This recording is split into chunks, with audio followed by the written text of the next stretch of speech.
இயேசுவில் அன்புக்கினியவர்களே, ஒவ்வொரு ஆண்டும் ஜூலை மாதம் 26ஆம் தேதி அன்னை மரியாளின் பெற்றோர்களும் இயேசுவினுடைய தாத்தா பாட்டியுமான புனித சுவக்கின், புனித அண்ணா இவர்களுடைய திருவிழாவை திருச்சபை கொண்டாடி மகிழ்கிறது. கடந்த 5 ஆண்டுகளாக உலகளாவிய திரு அவை இவர்களை நினைவில் கொண்டு அதனுடைய ஞாயிற்றுக்கிழமையை அகில உலக தாத்தா பாட்டி மற்றும் முதியோர் தினமாக கொண்டாடும்படி திருத்தந்தை பிரான்சிஸ் அவர்கள் நமக்கு அழைப்பு கொடுத்துள்ளார். இந்த ஆண்டு பள்ளிக்கரணை அற்புத குழந்தை இயேசு பங்கில் தொடர்ந்து நம்முடைய குடும்பங்களில் இருக்கின்ற தாத்தாக்களையும் பாட்டிக்களையும் முதியோர்களையும் நாம் கொண்டாடுவோம். வருகின்ற ஞாயிற்றுக்கிழமை 28ஆம் தேதி காலை 11 மணிக்கு அவர்களுக்கென்று சிறப்பு திருப்பலியை நாம் ஏற்பாடு செய்திருக்கிறோம்.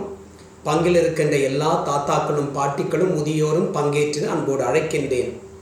அன்புக்குரியவர்களே, இந்த வழிபாடுகளை நமக்கு ஒருங்கிணைத்து கொடுப்பவர்கள் உங்களுடைய பேரப்பிள்ளைகள், நம்முடைய பங்கினுடைய மறைக்கல்வி மாணவ மாணவியர்கள். திருப்பலியினுடைய நிறைவில் கலை நிகழ்ச்சிகளும் அதனைத் தொடர்ந்து உங்களுக்கான மதிய உணவும் ஏற்பாடு செய்துள்ளோம். பங்கேற்குமாறு அன்போடு கேட்டுக்கொள்கின்றேன்.